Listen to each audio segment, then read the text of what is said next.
Welcome everybody. It's a great pleasure and a privilege to welcome you here to an inaugural lecture in the Department of Philosophy within the Faculty of Arts and Humanities. My name's David Cowling. I'm the incoming interim Pro-Vice Chancellor for Arts and Humanities, and one of the things that I'm excited about in the job that I'm just about to start is that I do precisely have the pleasure and privilege of introducing our very distinguished inaugural lecturers. This evening, of course, it's Professor Nancy Cartwright, who has been Professor of Philosophy here in Durham since 2012, also Professor of Philosophy at the University of California, San Diego since 1998. Nancy reminded me, actually, before we kicked off, about the fact that we have an hour scheduled for her lecture, and therefore that I shouldn't take too long in my introduction, which I have to say is understood, but also a bit of a challenge insofar as it's extremely difficult to do justice to Nancy's distinguished career in just a few words, so I will, of necessity, be extremely brief. Nancy did her BSc in mathematics at the University of Pittsburgh and then moved on to a PhD in philosophy at the University of Illinois on the topic philosophical analysis of the concept of mixture in quantum mechanics. And the first part of her career was precisely distinguished by a philosophical engagement with the natural sciences. Just to round off Nancy's degrees, most recently on the 13th of September of this year, she received an honorary degree from the University of St Andrews, where she shared at least a group photograph and possibly also a podium with a very distinguished group of intellectuals, scholars and statespeople, including Hillary Clinton, Mary Beard, Tim Berners-Lee and Rowan Williams, a very distinguished group of honorary doctorants indeed. Nancy has published 8 books, most recently Thinking, Causes and Using Them, Approaches in Philosophy and Economics. It was published by CUP in 2007, and more recently than that, and of particular relevance I think to the topic of her lecture tonight, Evidence-Based Policy, A Practical Guide to Doing It Better. And Lord knows we often, I think, people need to do it better. That was published by OUP in 2012. In addition to that, over the course of her career, she's published more than 150 articles and book chapters. She's been a Fellow of the British Academy since 1996. She's been, lest I forget the Durham dimension to all of this, a Fellow at our very own Institute of Advanced Study in 2007. And since setting it up in 2012, she's been co-director with Julian Rice of the faculty's very own Centre for Humanities, Engaging Science and Society, otherwise known as CHESS, who are, I believe, co-hosting the event tonight with the Department of Philosophy. So, bearing in mind the fact that time is ticking away, time is precious, and we should move on to the main event, it gives me very great pleasure to introduce Professor Nancy Cartwright, who's going to be talking on the topic of deliberating policy where morals and methods mix, and not always for the best. Over to you.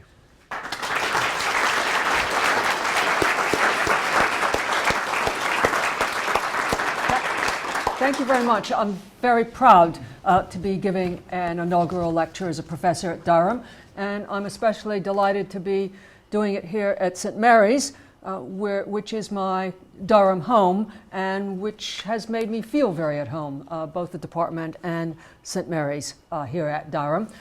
You didn't mention, I do have one other thing I'm a little proud of. I have one other honorary degree, oddly, from Southern Methodist University, which is, many Americans know about it because it was a big football school. But it's there in Dallas near the Bush Archives, and the person who I got that degree with was Condoleezza Rice. So very strange. Okay, let me begin. In 2004, in the London borough of Haringey, 17-month-old Peter Connelly was found dead in his crib. The child had suffered fractured ribs and a broken back after months of abuse at home. His mother, her partner, and a lodger were jailed for his death. Peter had been seen by health and social service professionals from Haringey Council 60 times in the 8 months before he died. There were two kinds of government responses to this that I shall discuss. First, the Minister of Education, Ed Balls, sacked the Director of Children's Services in Haringey, Sharon Shoesmith, with immediate effect in a live press conference on television. Ms. Shoesmith defended herself and her services, quoting, "We should not be put into blame. It does not produce anything productive and obscures the bigger picture." A BBC News interviewer argued to the contrary, saying, "If nobody accepts the blame, how can we stop this happening again?" Okay. A second response was that of the then Prime Minister, Tony Blair. He argued that the government can make children more safe by identifying at-risk families and intervening early into those families. And I'm quoting from Blair, "I'm not talking about trying to make the state raise children or interfering with normal family life. I am saying that where it is clear, as it very often is, at young age that children are at risk of being brought up in dysfunctional home where there are multiple problems, say of drug abuse or offending, then instead of waiting until the child goes off the rails, we should act early enough with the right help, support, and discipline framework for the family to prevent it. It may be the only way to save them and the wider community from the consequences of inaction." According to Blair, we can predict. We can then intervene. Okay, into the quotes. Now, both these responses are morally questionable. I do not mean by this that they are wrong policies. I mean only just what I said, that they are morally questionable. Look at Blair's. Blair's program is intended to identify at-risk families and offer help. Okay? But there is evidence that labeling families at risk can increase the anxiety of the parent and thereby increase the likelihood of abuse or neglect. Also, as other experts report, parents who have been through the process of child protection investigations and registration are often bruised and stigmatized by the experience and wary of accepting the help or support which may follow. So the program may cause harm overall. Also, the question of parents' rights and family autonomy looms. As Brake and Millen put it, parents have moral and legal rights regarding their children. They have the liberty to make decisions on behalf of their children regarding matters such as diet, schooling, association with others.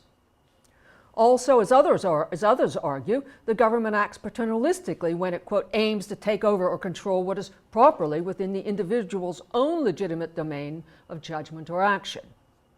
In giving directions to parents, the government substitutes its judgment of how to raise their child in place of the parent's judgment. All this raises questions. It doesn't settle an issue one way or another, but it raises questions about the extent to which such interventions are justified.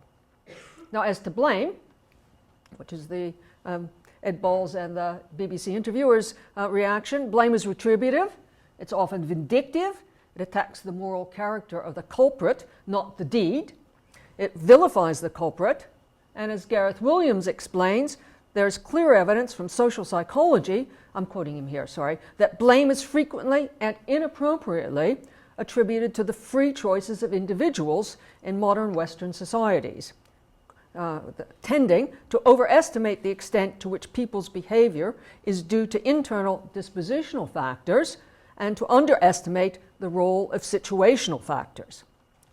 End of quote. Blaming a person is more than grading them negatively.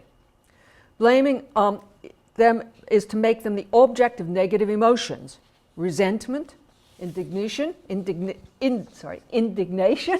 and subject to adverse treatment, avoidance, reproach, scolding, denunciation, remonstration, and punishment.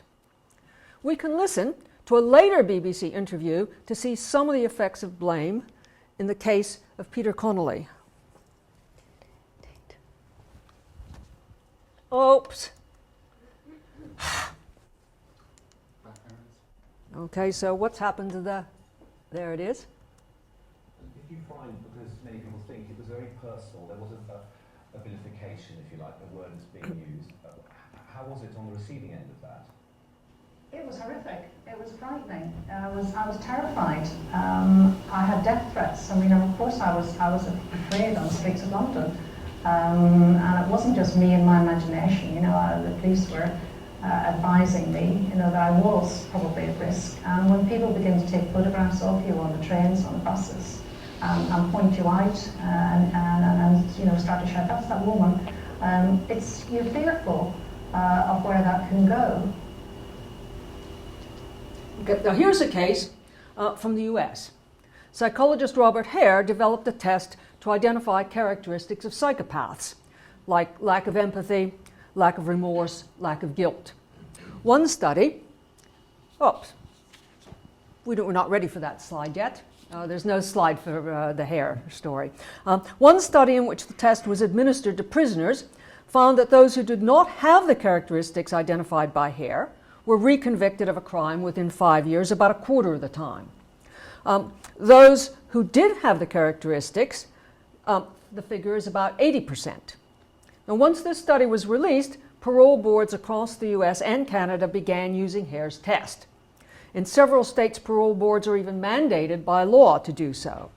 Because the psychopathy test predicts a high rate of recidivism, it is unlikely that prisoners with Hare's characteristics will be paroled. Yet, many moral and religious points of view would argue that people should not be kept in prison because of predictions about their future behavior. Prison is for people who have committed crimes in the past tense.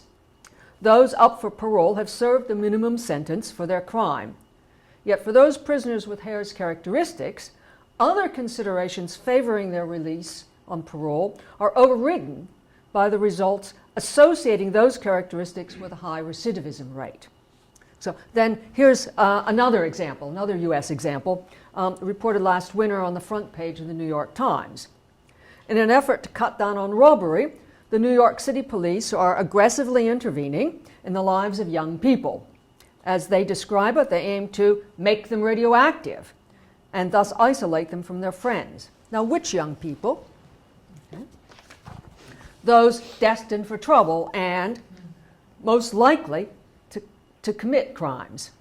So we have a number of policy responses, all of which are morally questionable, and all of which offer promise to succeed, promise based on what we can claim to know. Now, a good policy decision always requires a mix of considerations. Who benefits? Who suffers? Who pays? How much? What are possible good side effects? Bad ones? Will the effects last? And so on. Central among these are, on the one hand, issues of effectiveness and issues of legitimacy. Will the policy achieve the desired ends? That's effectiveness. And is it morally, politically, culturally acceptable? Few policies will be all to the good for all concerned. Few have only a moral upside and no moral downside. So it is inevitable that a balance be struck. In particular, it can be perfectly acceptable to adopt a policy that is morally questionable or that has morally negative aspects if we can be sure it will achieve good ends, so long as the balance is reasonable and we operate within a range of what is at least morally permissible. Okay. My concern is with cases where we get the balance wrong because we are overconfident in our predictions about what the policy results will be. This in turn generates concerns about the current drive for evidence-based policy, which is advocated, indeed often mandated, across the policy domains, from medicine to education to crime to economic development. Of course, in general, we will get more reliable predictions about policy outcomes if we take the evidence into account than if we ignore it. But there is the promise, or perhaps the hope, of far more certainty than the evidence can deliver. There is danger here. If we have an unjustified degree of optimism about how effective our policies can be, we are likely to get policy deliberation wrong and the delicate balance between considerations of effectiveness and considerations of legitimacy. Here then is the basic problem I want to underscore. Morals and methods ought to mix when it comes to policy deliberation. That's because, leaving costs aside, whether a particular policy should be implemented depends on whether the policy will be effective. that is, will it produce the expected results, and on whether the policy is morally, socially, politically, culturally acceptable. But they don't always mix in the right way, because we often focus on one and discount the importance of two. A plausible explanation for this is that we think we have methods which will provide us with objective and fairly certain answers to the effectiveness question. For example, randomized controlled trials, or RCTs, as I'll refer to them from now on. By contrast, we do not have methods that can give us objective and certain answers to the moral question. So the slide from the methods we have for ascertaining one are better than the ones we have for ascertaining two. Two, we give more weight to one than to two in policy deliberations. That slide is eased along by the prestige that evidence-based policy enjoys. The point of evidence-based policy is to ensure that effectiveness predictions are based on sound evidence. But the expectation EBP, evidence-based policy EBP, there's RCT and EBP I'm going to probably slip into using. The expectations EBP creates can lead us to give this evidence and the predictions it supports greater weight than concerns of moral acceptability. Effectiveness can become the cardinal value in policy deliberation. What I want to do in the rest of this talk is to hack away some mistaken philosophical stances that can make effectiveness considerations loom larger than they should. These involve a circle of mistakes about objectivity, certainty, and causality. The first of these mistaken philosophical stances is that we bank on certainty. The second is that we suppose objectivity is the path to certainty, where objectivity is elimination of the subject, especially judgment, and use of methods that have manuals that fix correct procedures.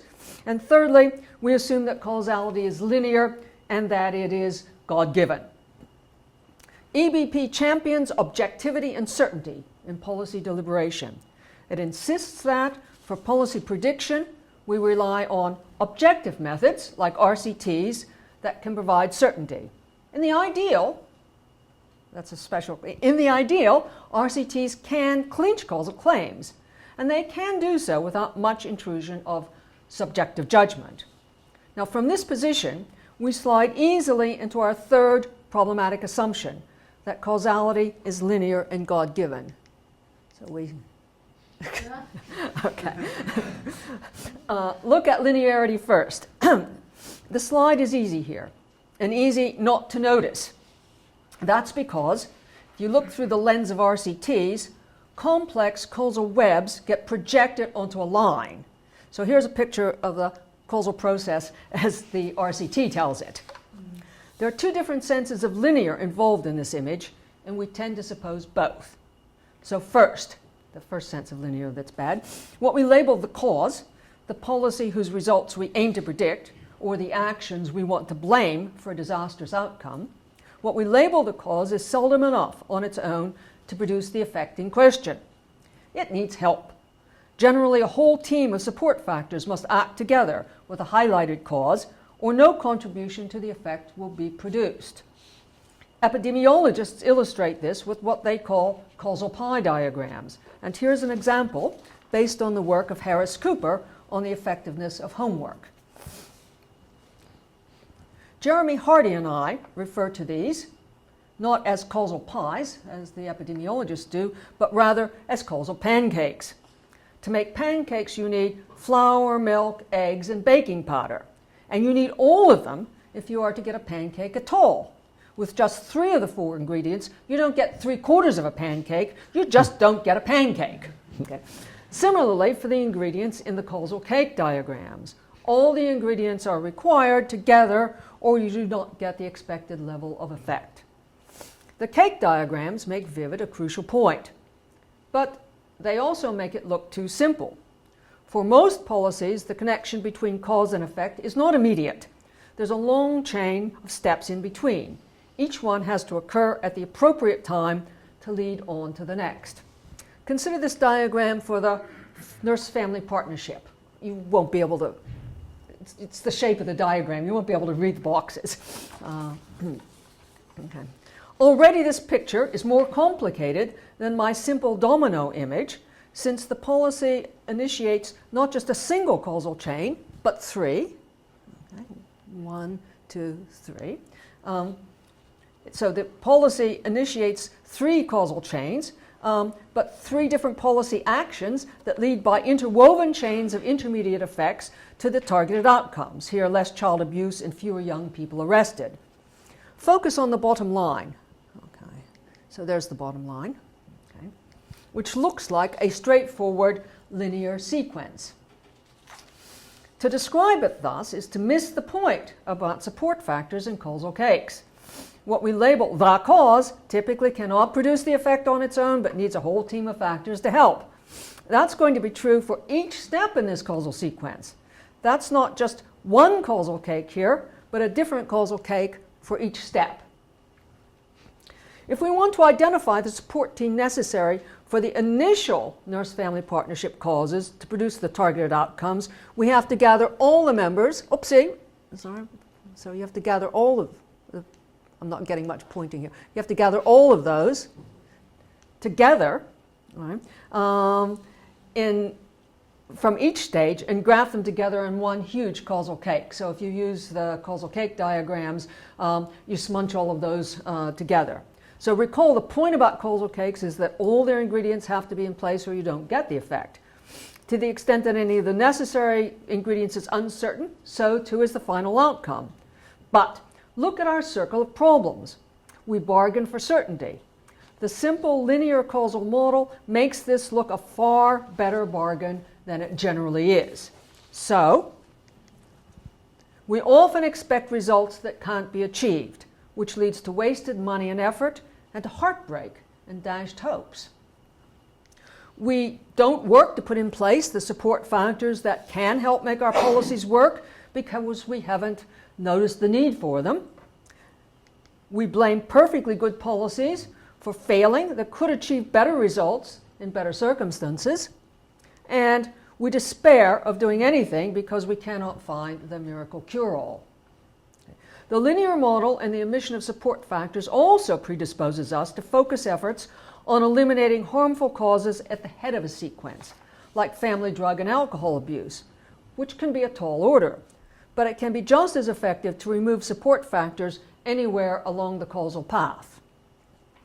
Okay, the conclusion from this part of the discussion is you should worry about linear models because they don't mention the support factors. But there were two worries, remember? So second, linear models don't have cycles in them, but cycles can matter. Consider the UK's recent Monroe Review of Child Protection. The review notes that policies, even good ones, can figure in negative cakes alongside positive ones. The negative cakes diminish the good effects of the policy and can even, if they are strong enough, outweigh the good effects. This is just the trouble that the Monroe Review pinpoints for one of the big UK child welfare policies.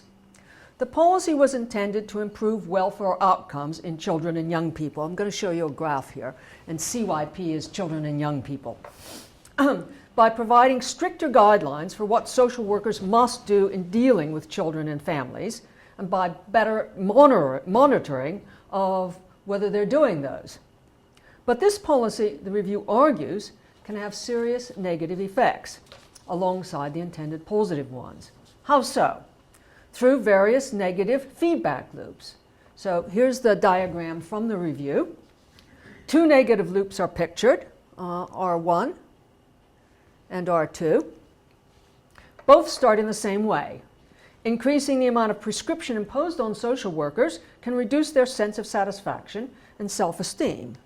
Okay. In R1, this increases staff sickness and absence rates. In R2, it increases staff turnover rates. Both these effects tend to result in an increase in average social worker caseload, which leads to social workers spending less time with the children and their families. This in turn reduces the quality of the social workers' relationships with the children and their families. So the policy may produce bad unintended consequences. Okay? Worse, these negative effects can become amplified via the feedback loops. When the outcomes are regularly too unsatisfactory, this reduces social workers' sense of self-esteem and personal responsibility, and the negative cycle is set in motion all over again. Okay. Now, besides the habit of taking causality as linear, so there were two drawbacks to taking it as linear. Besides, though, the habit of taking it as linear, we take it to be God-given. But the kinds of causal principles we rely on in our policy prediction are not God-given. They depend on intricate underlying structures, and our focus on objectivity and certainty takes our attention away from these underlying structures. To make this point vivid, Jeremy Hardy and I use an example, not from social policy, but from my own daily practices. I often write my lectures on paper and with a sharp pencil. I sharpen my pencils by putting a kite out of my study window. I can do that because my study was designed by Rube Goldberg. Putting a kite out the window is a very effective policy for me to get sharp pencils. It would, for instance, pass any rigorous RCT. But that principle is local. It depends on the underlying structure of my study. The causal role played by kite flying in my study is not God-given. It depends on a complex pattern of interactions in an intricate underlying system.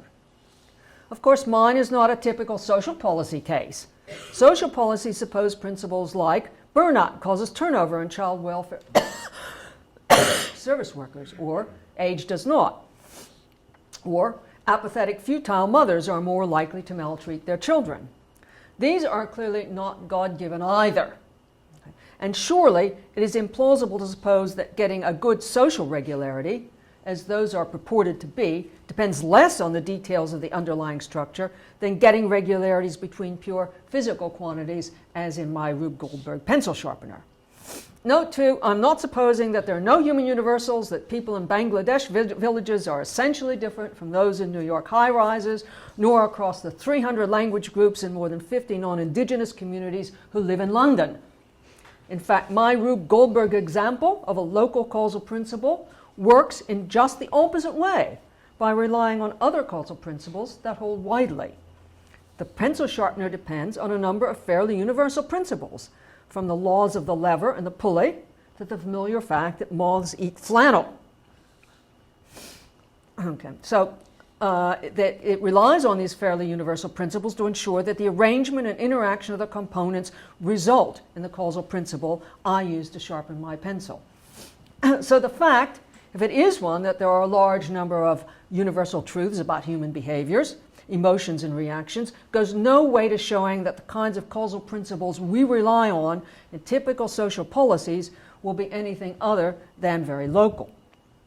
Our aspirations for certainty divert our attention to these kinds of local causal principles, since they are the ones that we can nail down with objective methods like RCTs.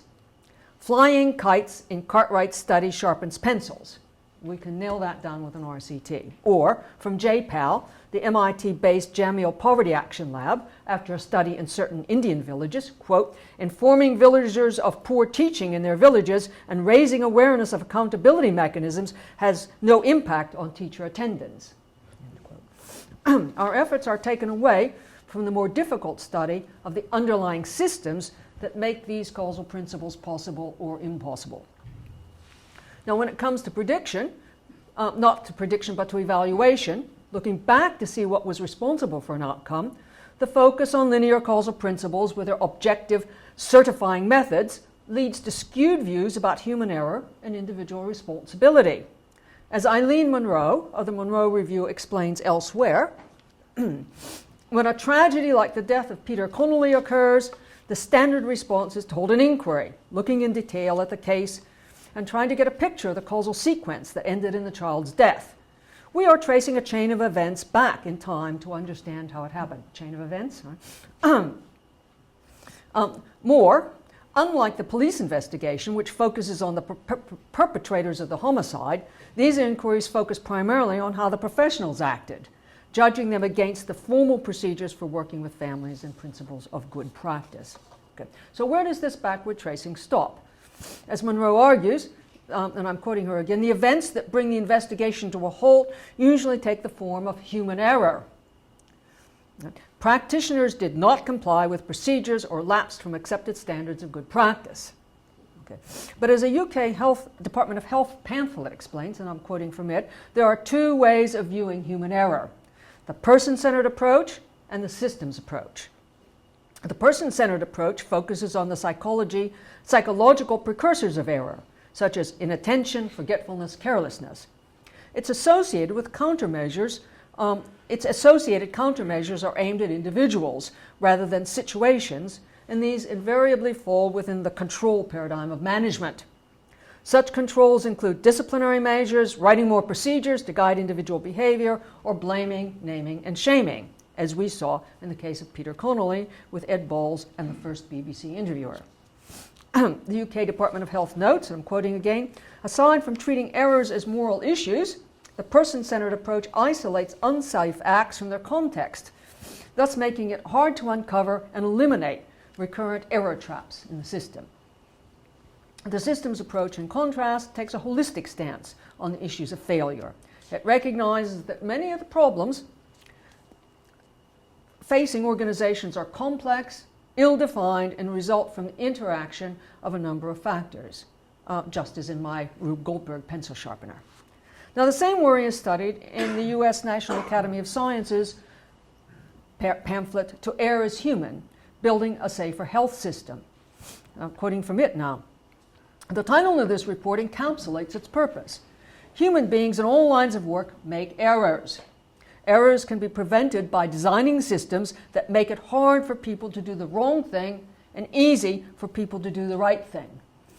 Cars are designed so that drivers cannot start them while in reverse, because that prevents accidents. Work schedules for pilots are designed so they don't fly too many consecutive hours without rest, because alertness and performance are compromised. Okay. The National Academy of Sciences pamphlet continues, the focus must shift from blaming individuals for past errors to a focus on preventing future errors by designing safety into the system. Or, to put it in the terms I have been using, we should be less concerned with the easier to certify causal sequences that start with human error and end with disastrous consequences, and far more with understanding and restructuring the underlying systems that make this kind of causal sequence likely. As Monroe notes, when a society, I'm quoting from her again, is shocked and outraged by a child's terrible tale of suffering, there seems a basic human desire to find a culprit, someone to bear the guilt for the disaster and to be the target of feelings of rage and frustration. End of quote. This puts us squarely in the business of finding these local, linear causal principles. And with Tony Blair, we can feel morally and epistemically safe in doing so. We are not likely to cast blame in the wrong places, because these are the kinds of claims about which, with due care and our objective methods, can deliver reasonable certainty.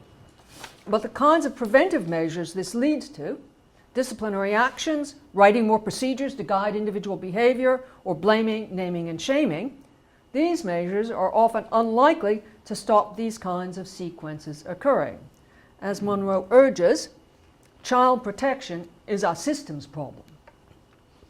So too are a good many others, from poor childhood nutrition in Bangladesh and poor school attendance by teachers in Indian villages to crime, education, health, and climate change adaptation almost anywhere.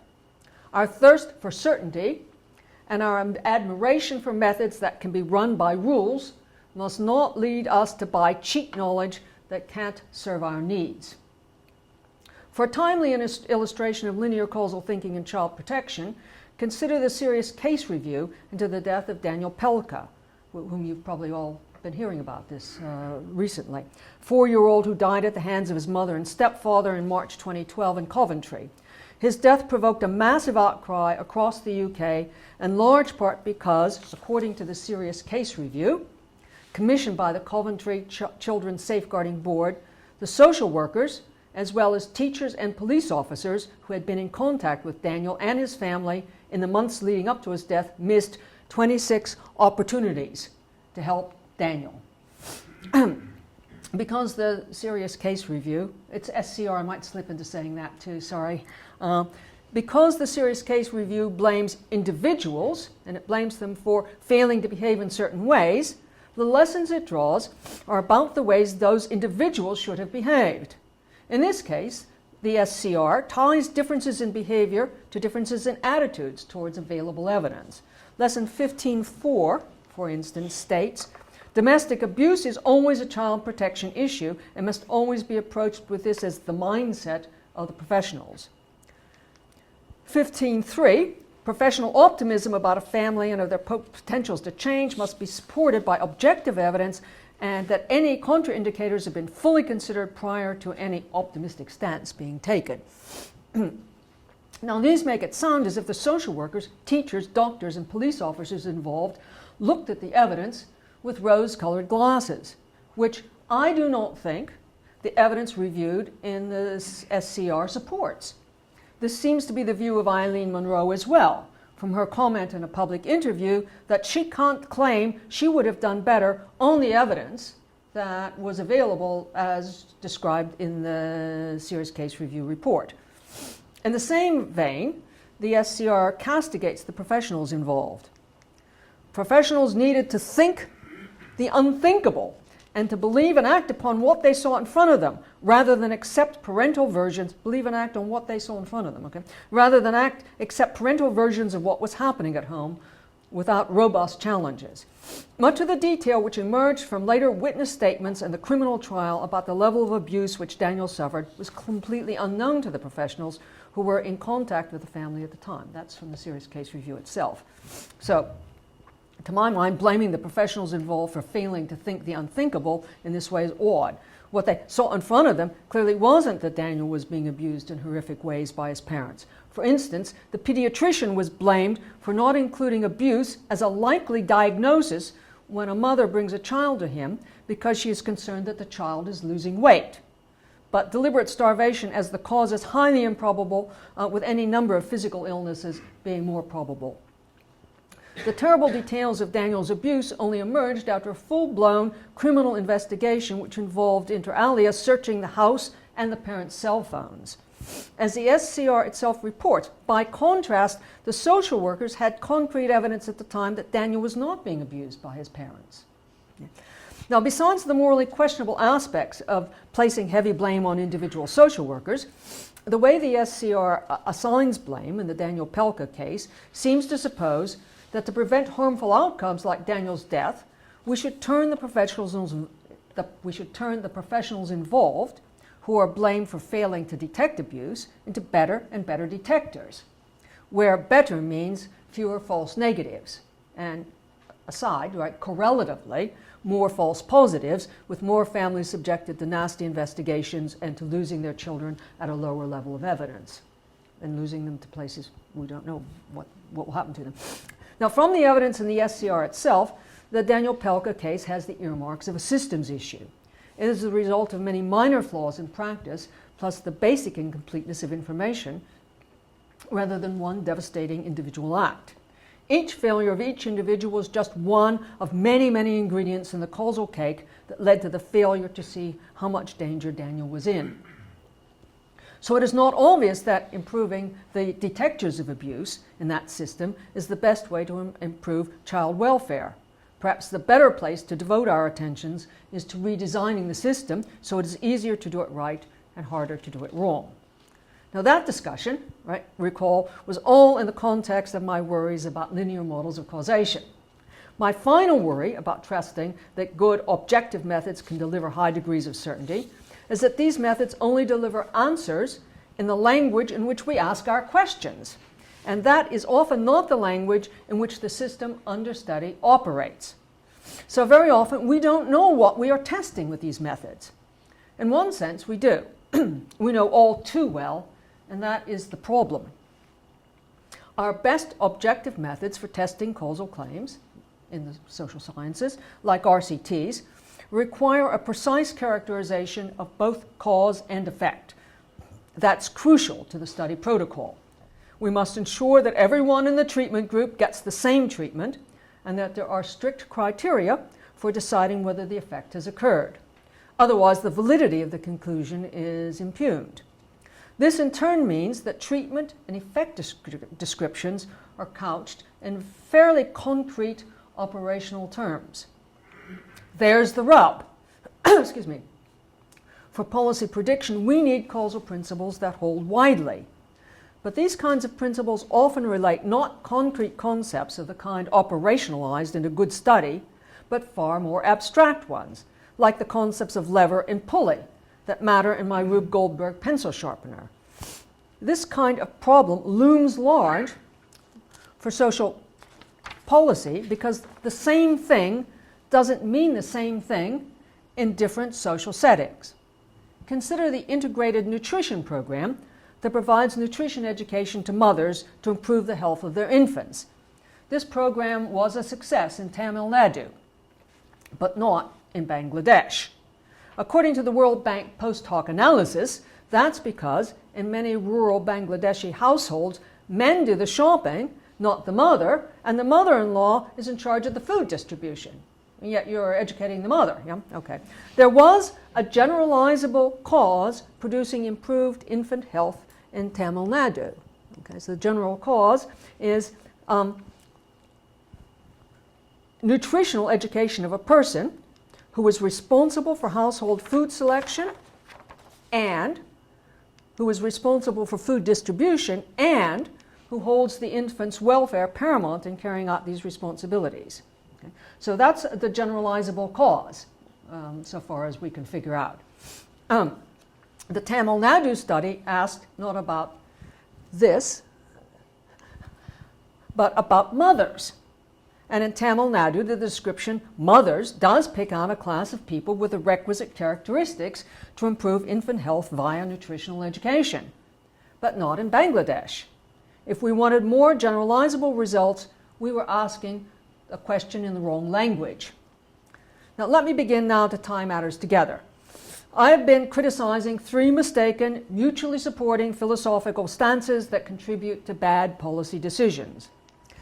We take causal relations to be linear and God-given and do not tend sufficiently to the support factors and the underlying systems that make these relations possible. 2, we do not trust the kind of open, multi-method, theory-infested scientific investigations it takes to uncover the structures of these underlying systems, but prefer objective, policeable methods like RCTs that deliver only surface relations. And 3, we bank on certainty. Now, my mother maintained that a little learning is a dangerous thing, and that's what we see here. It has come even to be encoded in our language in a familiar expression now used everywhere, from newspaper reports to private conversation to policy deliberations. Studies show. Okay? But studies show very little. No matter how good a study is, it can only deliver facts about the very population studied. It can only deliver facts about the very population studied. To go beyond the boundaries of the population enrolled in the study, it takes theory, and to have warrant for doing so, it takes good, well-supported theory. There's no getting around that. Sometimes we seem to act as if we believe in induction by simple enumeration. Okay? Swan 1 is white, swan 2 is white, so all swans are white. Okay? Population 1 does X, population 2 does X, so all populations do X. But in the case not of the swans, but of study populations, we have the additional drawback that we would usually be generalizing from a very small inductive base indeed. Not tens of thousands of white British swans, but 1 or 2, or in the best cases, a handful of studies. And we all know what happens as soon as we move from Britain to Australia. It is as if we have forgotten the lessons about simple induction that have been rehearsed generation after generation for eons. Recall Bertrand Russell's chicken. She infers on very good basis that when the farmer comes in the morning, he feeds her. And that inference serves her well till the morning of 25 December, when he chops off her head for Christmas dinner. Of course, the chicken did not base her inference on an RCT. But had we conducted one, we would have obtained exactly the same results as she did. Her problem was not her study design. but rather that she was studying surface relations. She did not understand the underlying socioeconomic system that gave rise to the causal relations she observed. Okay. Now, we often act as if the methods of investigation that serve the chicken so badly will do perfectly well for us. So for purposes of thinking about policy, prediction, and evaluation, it is important to distinguish three distinct kinds of causal claims. It works there, or somewhere, where there in the study population. This is the kind of claim we can clinch with objective methods like RCTs, or even meta-analysis over some handful of RCTs. It's the kind of verdict that a good post-hoc evaluation can deliver. Second is it works. I take it this very popular expression must mean something like it works almost everywhere, or at least widely, or perhaps everywhere, other things being equal, or it's the default position that it will work. Okay? And then finally, it will work here. Now this is what we want to know when we deliberate about whether to adopt a policy here. Now 1 is a long way off from 2 or 3. And in a very great many cases, there is not at all relevant to here, either because here lacks the requisite support factors for the policy to work, or because here and there have different underlying systems at work. Now you may think my distinctions are obvious and ones we are not likely to lose sight of in policy deliberations, but not so. Here's an example from a paper by Esther Duflo and Michael Kremer,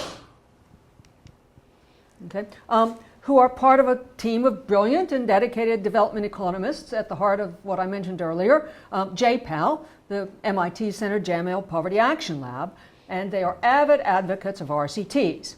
Already in line 5, in one single sentence, all three kinds of claims are mixed together. The benefits of knowing which programs work extend far beyond any program or agency, and credible impact evaluations can offer reliable guidance to international organizations. I take it from the language in use that they mean which program works is it works in general, works widely enough. Impact evaluation is it works somewhere, or it worked there, and reliable guidance is it will work here for us. Duflo and Kremer slide seamlessly between it works there, it works, and it will work here. That's loose talk. And loose talk in a proper academic setting where we are meant to subscribe to high scientific standards. Exactly the same kind of slide occurs throughout evidence-based policy. To get policies that work here, we are urged to use policies that work. The trouble is that the standards EBP employs for it works are not those for establishing a solid general claim, and in particular one using the concepts that such claims require.